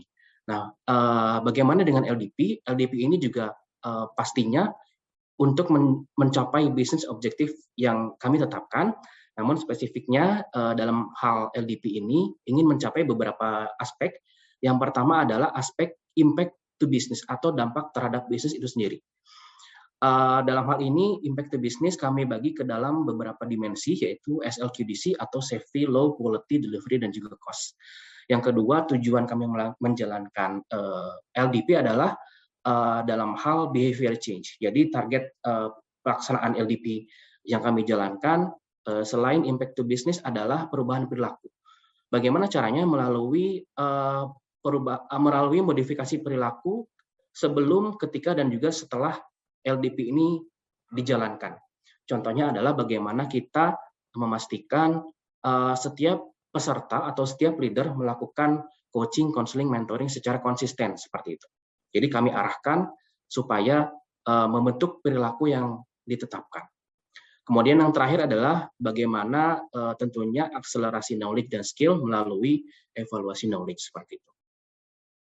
Kemudian LDP di Komatsu Group Indonesia juga dijalankan berdasarkan policy. Jadi top management kami, HR committee kami menetapkan policy bagi leadership development program. Yang pertama adalah bahwa LDP ini harus mengembangkan internal potential employee, bahwa kami lebih memilih untuk mengembangkan talent-talent yang ada di dalam yang potensial daripada mengambil dari luar seperti itu. Itu merupakan salah satu filosofi pengembangan development program kami. Kemudian yang selanjutnya adalah 30% dari penilaian kinerja dari setiap leader itu terkait dengan pengembangan karyawan. Jadi setiap leader memiliki individual performance plan masing-masing. 30% dari porsi IPP-nya merupakan di aspek pengembangan karyawan. Kemudian yang selanjutnya adalah policy LDP kami bahwa OJT dan juga assignment adalah faktor kunci dalam mengembangkan kapabilitas. Karena itulah nanti dalam LDP kami juga melakukan kombinasi model pembelajaran, tidak hanya in-class training, tapi juga menjalankan OJT dan assignment, atau kami menerapkan yang kami sebut sebagai blended learning seperti itu. Kemudian yang terakhir adalah bahwa LDP ini merupakan salah satu syarat mutlak untuk promosi. Artinya karyawan-karyawan yang mengikuti LDP jika tidak lulus itu nanti tidak akan dipromosikan ke level yang lebih tinggi. Jadi ada suatu ketika di mana kami melakukan beberapa kali reevaluasi karena peserta yang bersangkutan belum mencapai target skor yang diharapkan atau target perubahan perilaku yang diharapkan, seperti itu. Nah, apa saja LDP yang ada di Komatsu Group Indonesia? Tadi sama seperti apa yang disampaikan oleh Pak Agung dan Pak Hatta, kami juga memetakan LDP kami mulai dari level terendah sampai dengan yang teratas, di mana kami menjalankan LDP ini di corporate university yang kami dirikan. Nah, selain itu juga kami melakukan kerjasama dengan learning partner, salah satunya dengan PKM Consultant, dan juga learning partner kami adalah headquarter kami yang ada di Jepang, seperti itu. Nah, semakin ke atas nantinya target pengembangan target LDP ini nantinya akan lebih banyak ke arah kegiatan yang sifatnya breakthrough atau yang sifatnya ke arah policy deployment.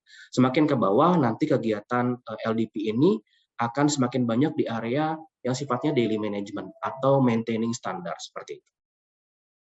Nah, kemudian kekhususan LDP yang ada di kami selanjutnya adalah bahwa LDP ini dijalankan berdasarkan kompetensi. Jadi kami mendevelop kurikulum berdasarkan role atau leadership kompetensi yang kami tentukan. Kemudian yang selanjutnya program LDP ini dijalankan secara blended atau menggunakan prinsip pembelajaran 70-20-10, di mana kami mempercayai bahwa dampak pengembangan karyawan itu lebih banyak nantinya terjadi pada kegiatan OJT dan assignment. In-class training sangat penting, namun yang lebih penting adalah bagaimana kita mendayagunakan hasil dari in-class training di kegiatan OJT dan juga assignment nantinya.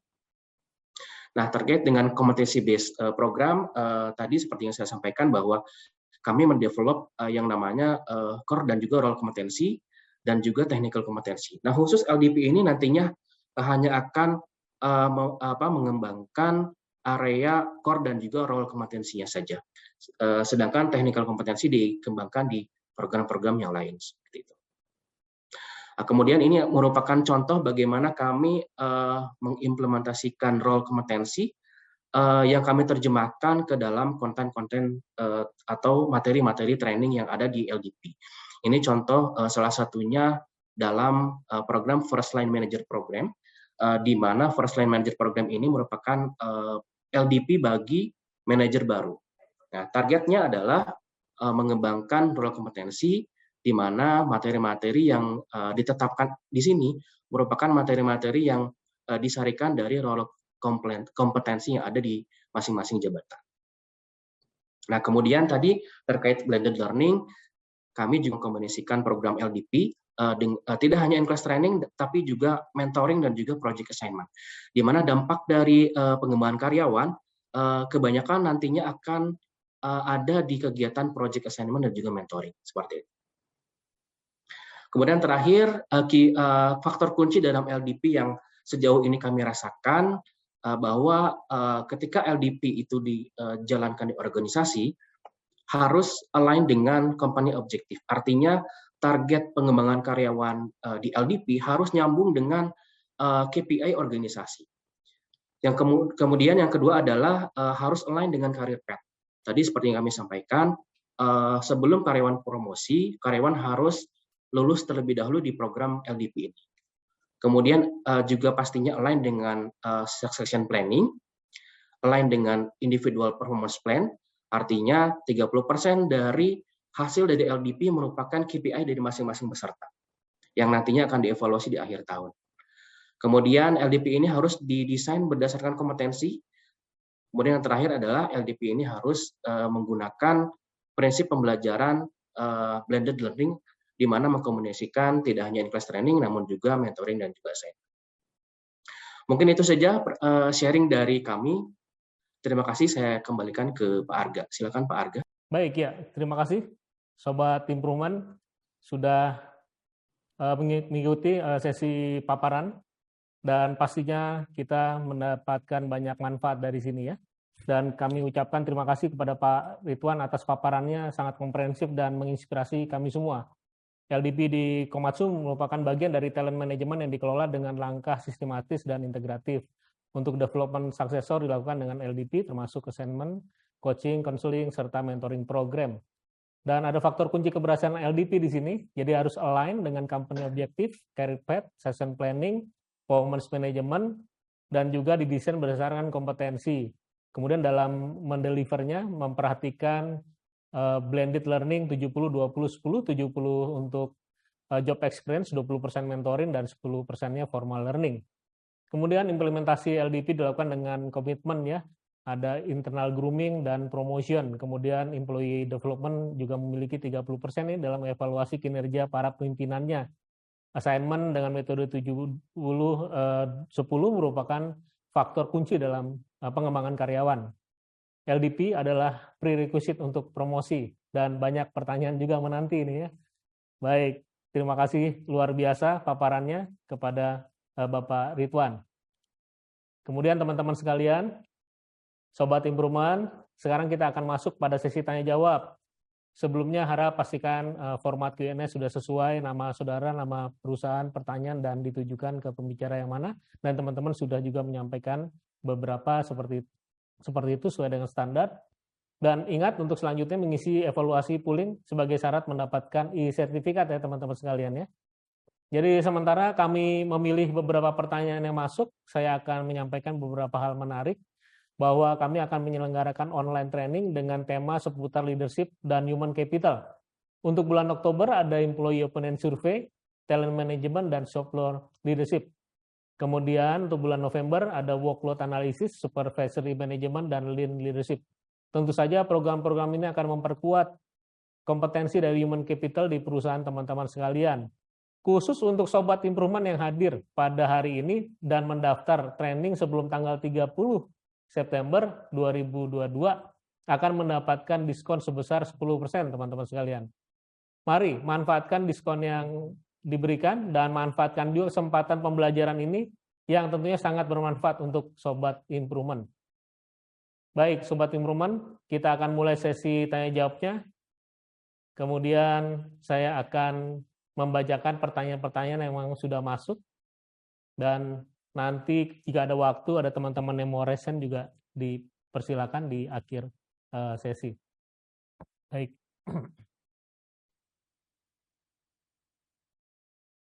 Ya, pertanyaan pertama teman-teman sekalian ini untuk Pak Hatta ya. Baik, untuk Pak Hatta ini ada pertanyaan dari saudara Sobat Improvement AD dari KAP. Ya, mohon dijelaskan perbedaan antara leadership, senior leadership, dan emerging leadership. Kemudian tadi juga ditanyakan apakah program pelatihan dan mentoring hingga program magang kerjanya bisa di Indonesia saja atau harus ke luar negeri? Terima kasih Pak. Demikian Pak pertanyaannya. Terima kasih atas pertanyaannya. Yang pertama, untuk kami punya dua program sebetulnya ya, program yang generik ini sebetulnya saya lihat tadi ada juga di ruang Q&A itu ada pertanyaan juga apakah ada seleksi untuk peserta atau enggak gitu ya. Ini sekaligus saya jawab itu juga. Yang pertama, kita punya program itu standar begitu menduduki pada satu level manajerial tertentu, dia harus ikut. Misalnya salah satu contoh supervisory development program. Nah, semua yang menduduki posisi itu pada level itu, dia harus mengikuti program itu. Itu kenapa?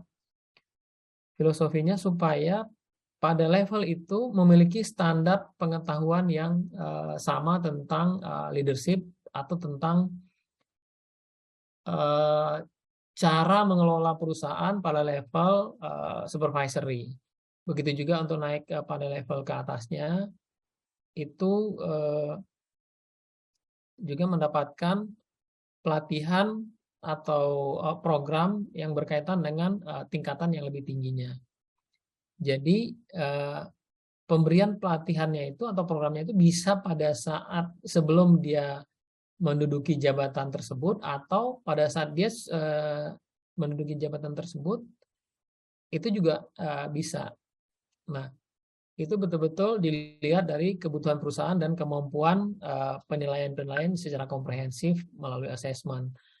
Nah, kalau untuk program yang generic leadership itu semua tingkatan manajerial itu mendapatkan program yang sama.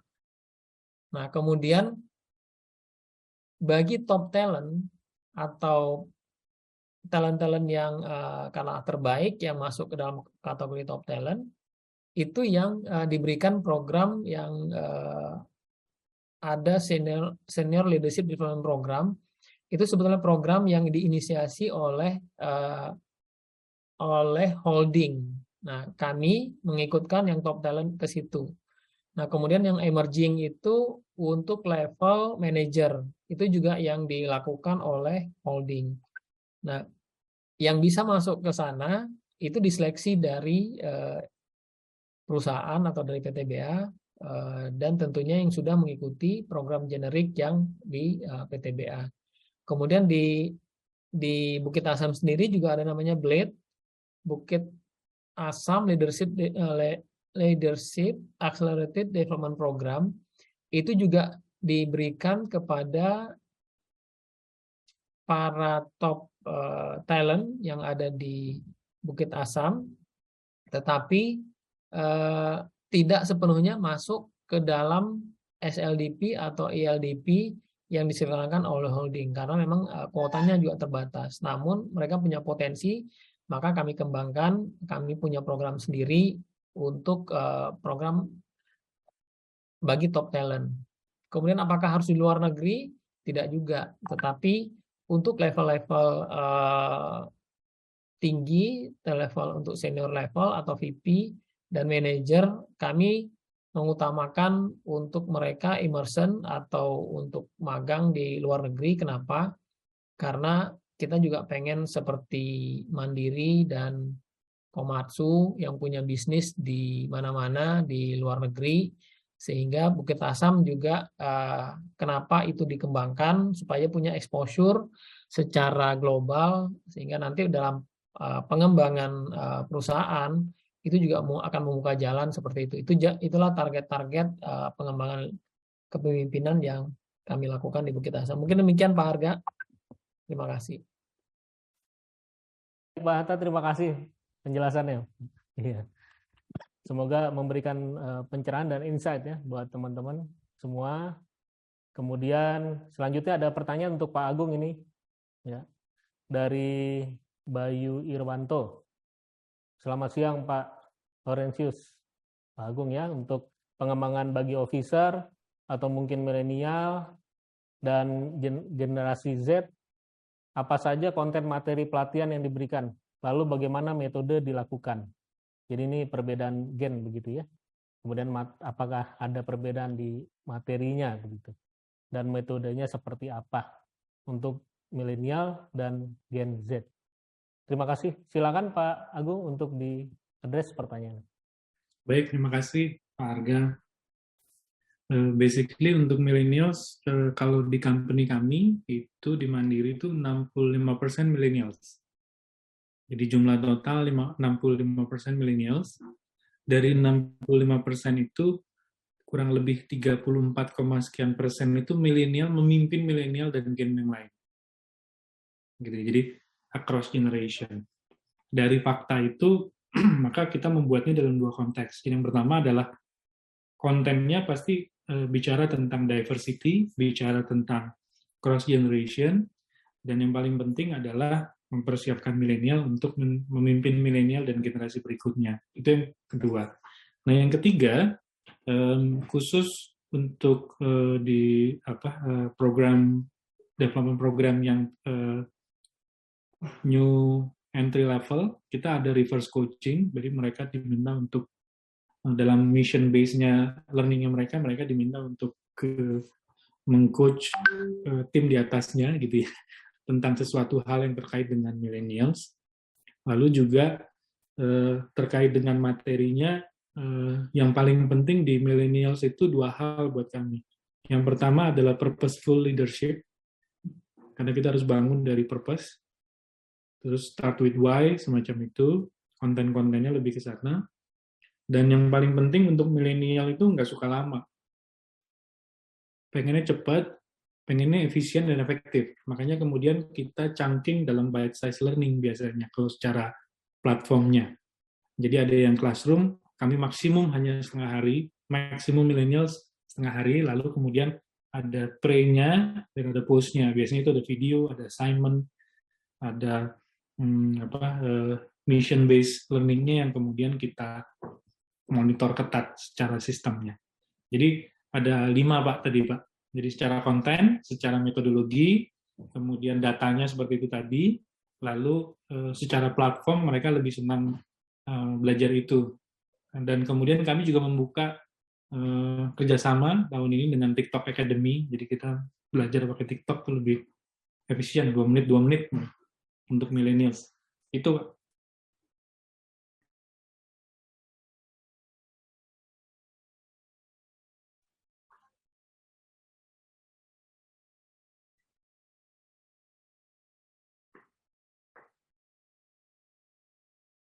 Suaranya belum keluar Pak Arga. Ya, baik. Terima kasih Pak Agung untuk penjelasannya. Semoga bisa menjelaskan pertanyaan yang disampaikan dan kami yakin bermanfaat ya. Terima kasih Pak Agung. Selanjutnya ada pertanyaan nih untuk Pak Ridwan. Ya. Pak Ridwan, ada pertanyaan terkait dengan kerjasama nih dari AD KAP yang menarik tentang corporate university. Jadi perguruan tinggi mana saja yang sudah bekerja sama dengan Komatsu dan kerjasama dalam bentuk apa saja. Itu dulu Pak pertanyaannya buat Pak Ridwan. Ya masih ada sih. Silakan dijawab Pak. Terima kasih Pak Arga. Baik terkait dengan Korpu atau Corporate University itu sendiri, jadi kami melakukan beberapa, kami sebutnya sebagai alliance atau kerjasama ya dengan beberapa universitas. Contohnya yang pertama adalah dengan STMI, yang mana kami mengembangkan satu program diploma khusus manufaktur alat berat.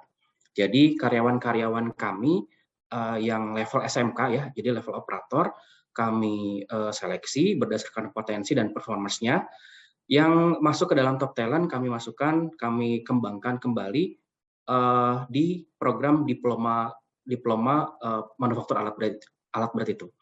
Nanti targetnya dengan adanya program ini harapannya para operator tersebut nanti bisa level up menjadi seorang engineer seperti itu. Kemudian kami juga melakukan kerjasama dengan beberapa universitas lain. Dalam hal ini kaitannya dengan program MBKM. Mungkin Bapak Ibu juga mengenal MBKM ya. Jadi MBKM adalah Merdeka Belajar Kampus Merdeka seperti itu ya, kalau tidak salah. Jadi di program MBKM di Komatsu Indonesia kami melakukan kerjasama dengan beberapa universitas terdiri dari universitas di Jawa, contohnya adalah UI, UGM, seperti itu, ITB. Kemudian juga ada satu universitas di Nusa Tenggara sana dari Universitas Mataram seperti itu Pak. Mungkin itu Pak Arga jawaban yang bisa saya sampaikan. Baik ya, terima kasih Pak Ridwan untuk jawabannya. Ya semoga menjelaskan pertanyaan yang diberikan pastinya juga bermanfaat buat kita ya. Baik, ada pertanyaan juga nih yang cukup seru nih pertanyaannya dari Salma Fitri, PT Kartika Food Industry. Ya. Untuk Bapak Hatta dulu ini Pak Hatta dari Kartika Food Industry. Pertanyaannya adalah selama proses manajemen trainee di 3 bulan pertama, kegiatan apa saja yang bisa dilakukan untuk pengenalan company yang terkait dengan value, visi, mission, dan value Pak. Gitu. Oke, terima kasih Pak Arga. Jadi memang 3 bulan pertama itu betul-betul krusial untuk mereka mengenal perusahaan, termasuk kegiatan perusahaan. Yang pertama yang dikenalkan tentu proses bisnis perusahaan, kemudian visi misinya, strategi perusahaan, wilayah kerjanya, dan yang paling penting juga di 3 bulan pertama itu kan saat ini sudah ada akhlak ya. Tadinya kami punya ini sendiri, nah sekarang yang tentang akhlak mulai dari amanah sampai dengan kolaboratif itu yang diperkenalkan bukan hanya kata-katanya, tetapi bagaimana itu dimengerti dan dipahami dan itu akan menjiwai dalam pelaksanaan pekerjaan. Jadi itu yang diperkenalkan 3 bulan pertama. Nah, selain itu di 3 bulan pertama juga kami juga mengajak mereka untuk di antara mereka juga akrab. Di antara karena beberapa kali kami merekrutnya misalnya 100 orang atau pernah 200 orang. Yang terakhir ada 20 orang, yang terakhir ini paling sedikit 20 orang. Nah, di antara mereka harus juga kenal sesama mereka, sehingga nanti dalam berinteraksi di dalam perusahaan, walaupun ditempatkan di tempat yang berbeda, tentu dengan saling sudah mengenal dan sudah akrab, tentunya dalam koordinasi pekerjaan itu juga akan memudahkan dibandingkan pada saat berkoordinasi yang katakanlah belum kenal, akan jauh lebih mudah kalau yang sudah saling mengenal. Jadi filosofi-filosofi kecil dasar itu yang kita bangun, yang kami bangun, bahwa kalau sudah masuk ke PTBA atau sudah bergabung dengan Bukit Asam, bahwa Anda sudah menjadi keluarga besar dari Bukit Asam, termasuk semua hal yang berkaitan dengan kewajiban dan tentu hak, tentu mengikuti apa yang ada di Bukit Asam. Tidak lagi misalnya, waktu saya dulu di perusahaan begini-gini, nah itu udah nggak lagi, karena sekarang semuanya sudah bergabung di Bukit Asam. Jadi itu yang hal-hal dasar yang kami berikan di 3 bulan pertama. Mungkin gitu Pak Arga. Ya, terima kasih untuk jawabannya Pak Hatta. Kemudian dilanjutkan dengan pertanyaan untuk Pak Agung. Ya, untuk Pak Agung ini dari Jaka PT Inkali ya. Ini pertanyaan yang cukup umum nih. Worry-nya mungkin semua yang menjalankan program ya. Jadi dibacakan saja. Jadi mohon info cara ampuh agar leader, staff tidak keluar dari Bank Mandiri setelah selesai mengikuti program graduate scholarship.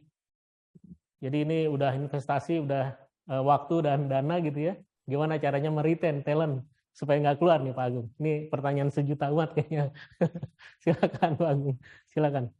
Iya Pak, itu pertanyaan $1 juta kayaknya. Ya, sulit dijawab. Tapi kami punya prinsip seperti ini Pak. Memang kalau untuk level jenjang manajemen trainee kami, itu kami ikat dalam bentuk kontrak ya Pak, karena kami sudah melakukan investment besar. Jadi biasanya kami program kurang lebih 9 bulan, itu biasanya kita kontrak N+2 atau N+3 gitu ya. Begitu pula untuk rekan-rekan yang mendapatkan scholarship. Jadi yang pertama kita hard kontrak ya Pak, benar-benar kontrak tanda tangan kalau keluar menggantikan biaya lebih ke arah untuk investasi ke berikutnya. Itu yang pertama. Lalu yang kedua, kami memang tidak menutup kemungkinan untuk talent kami bergerak keluar. Sejauh itu merupakan pengembangan dan growing up. Jadi memang kami selalu mendukung itu Pak. Karena toh juga kami membangun diaspora mandiri dalam komunitas kami gitu ya. Jadi memang kami selalu dalam kaitan itu. Nah yang ketiga Pak, tugasnya itu sebenarnya yang paling berat itu bukan di tim learning Pak. Jadi tugas terberatnya adalah di line manager sebenarnya. Makanya dalam setiap program kami selalu melibatkan line manager di awal untuk mendapatkan ekspektasi di depan, lalu kemudian peserta kami minta melakukan development dialog, kami menyebutnya development dialog, tidak coaching, development dialog dengan atasan, lalu program dijalankan, rata-rata kami programnya ada yang 2 hari, ada yang 3 bulan, ada yang setahun gitu ya. Nah lalu di sela-sela itu kami juga melakukan pulse check ke atasan juga Pak dan peers-nya untuk melakukan engagement juga, sehingga memang ekosistemnya yang dibangun Pak, sehingga bebannya tidak tergantung kepada kita yang sudah seperti itu. Saya yakin Bapak pasti mantan teman-teman finance ini menanyakan investasi soalnya. Itu pertanyaan yang paling susah dijawab. Gitu. Kurang lebihnya itu Pak. Jadi libatkan kita sebutnya melibatkan winning ekosistemnya yang bersangkutan Pak. untuk tetap mengikat. Karena biasanya orang keluar bukan karena organisasi, ya, gitu. Karena ada faktor-faktor juga orang keluar karena banyak hal. Tapi umumnya talent kami di Bank Mandiri, kami turnover di bawah 1% malah. Jadi cukup kalau itu cukup memang secara ekosistem kami bangun. Kurang lebih itu, Pak. Mudah-mudahan menjawab. Iya. Wah, turnovernya kecil sekali ya Pak, 1% ya, untuk investasi yang demikian besar dan jangka panjang ya. Tentu saja banyak pertanyaan-pertanyaan yang masih menanti, nanti akan diberi kesempatan juga teman-teman yang belum sempat terjawab akan dijawab via emailnya, di emailnya masing-masing, karena waktu juga. Tapi ada pertanyaan terakhir ini yang cukup bagus juga nih, untuk tidak dilewatkan ya. Jadi pertanyaan untuk Pak Ridwan dari Kartika Food Industry, itu dari Ibu Fitri. Berapa lama proses LDP yang dilakukan di Komatsu? Berdasarkan leveling atau berdasarkan apa? Demikian pertanyaannya Pak Ridwan, silakan untuk dijawab. Baik warga, jadi level lama program kami mulai dari level terbawah yaitu Group Leader Development Program sampai dengan Junior Manager itu selama 3 bulan. Kemudian atasnya lagi untuk Middle Manager, Senior Manager sampai dengan Eksekutif itu dijalankan selama 6 bulan. Seperti itu mungkin Pak Arga. Namun mungkin key point-nya adalah sebenarnya development ini tidak hanya ketika proses LDP saja. Namun sebetulnya development ini terjadi sebelum proses LDP, ketika mengikuti LDP dan juga pasca LDP seperti itu. Dan yang mana itu kami evaluasi setiap tahun berdasarkan siklus people review yang kami jalankan. Seperti itu Pak Arga mungkin. Baik, terima kasih Pak Ridwan untuk penjelasannya, dan terima kasih juga untuk semua peserta yang sudah menyampaikan pertanyaannya. Izinkan saya share screen dulu sebentar. Baik, Sobat Improvement, sebelum kita closing sesi tanya jawab, saya mengingatkan kembali nih buat teman-teman, kita ada event yang akan kami berikan kepada Sobat Improvement, suatu proses learning yang sangat bermanfaat, adalah upcoming online training, yaitu untuk Employee Opinion Survey ya di bulan Oktober tanggal 3 dan 4, Talent Management for Enhancing Organizational Performance 11 sampai 12 Oktober nih. Talent Management penting nih, kita bahas talent management dari tadi, dan ini diresumekan dalam bentuk training, dan tentu saja banyak benchmarking juga yang bisa disajikan di sana, jadi teman-teman bisa mengeksplorasi lebih mengenai pengelolaan talent management untuk meningkatkan performance organisasi. Ya, ini juga bermanfaat untuk menyiapkan juga succession plan teman-teman di perusahaan. Kemudian ada shop floor leadership untuk 12 sampai 13 Oktober, dan juga ada improving manpower productivity through workload analysis. Itu tanggal 15 sampai 17 November. Kemudian ada supervisory management. Kemudian itu tanggal 2 sampai 24 November, dan lean leadership tanggal 29 sampai 30. Jangan lupa teman-teman yang mendaftarkan, yang hadir saat ini dan mendaftarkan dengan cepat gitu ya. Ya, jadi bisa di 30 September paling telat itu dapat diskon sebesar 10%. Jadi teman-teman mari manfaatkan diskonnya dan manfaatkan kesempatan pembelajaran ini yang tentunya sangat bermanfaat untuk organisasi kita. Baik teman-teman Sobat Improvement, panel discussion kita sudah selesai ya. Terima kasih untuk partisipasi dan pertanyaan yang telah disampaikan dalam webinar ini. Tentu saja kita semua mengucapkan terima kasih kepada Bapak Hatta, Bapak Agung, Bapak Ridwan yang sudah hadir, serta memberikan materi dan jawaban yang sangat bermanfaat, dan tentu saja menginspirasi kita untuk diimplementasikan di tempat kerja kita. Untuk Sobat Improvement yang pertanyaan belum terjawab, kami akan sampaikan jawabannya melalui email Sobat Improvement masing-masing. Untuk peningkatan kualitas kami ke depan, kami mohon kesediaan Sobat Improvement ya, untuk dapat mengisi pooling evaluasi berikut ini. Saran dan masukan Sobat Improvement memberikan manfaat bagi penyelenggaraan webinar kami berikutnya dan tentu saja sangat bermanfaat buat peserta webinar berikutnya. Tidak hanya itu, Sobat Improvement juga berhak mendapatkan e-certificate dengan mengisi pooling evaluasi tersebut. Baik, Sobat Improvement, silakan mengisi pooling evaluasinya. Terima kasih. Baik, sambil mengisi pooling teman-teman, Sobat Improvement yang ingin melihat webinar-webinar kami sebelumnya, untuk proses pembelajaran, Sobat Improvement dapat mengunjungi YouTube channel PQM Consultant. Teman-teman sekalian, di sini bisa dilihat di link ini, dan perlu kami informasikan juga bahwa webinar hari ini dapat Sobat Improvement saksikan kembali melalui YouTube channel PQM Consultant tersebut. Jadi jangan khawatir teman-teman, masih bisa melihatnya dan melihat dan memperoleh insight-insight yang penting untuk implementasi kita di perusahaan kita ya. Jadi jangan lupa juga untuk subscribe untuk mendapatkan notifikasi jika rekaman webinar ini sudah di-upload. Materi webinar hari ini juga dapat Sobat Improvement download melalui link yang tertera di layar. Silakan untuk di-capture linknya.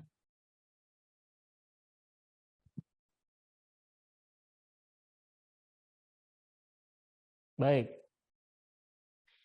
Informasi terkait PQM webinar dan online training Sobat Improvement bisa dapatkan melalui website kami. Jadi di sini ada alamat websitenya, teman-teman.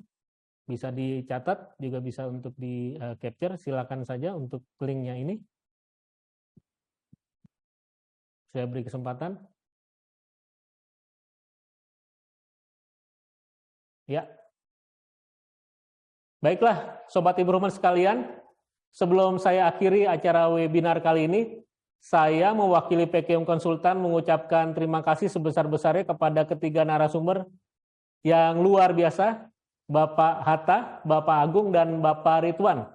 Wah, luar biasa. Dapat jempol nih. Ya. Pak Hatta, terima kasih ya.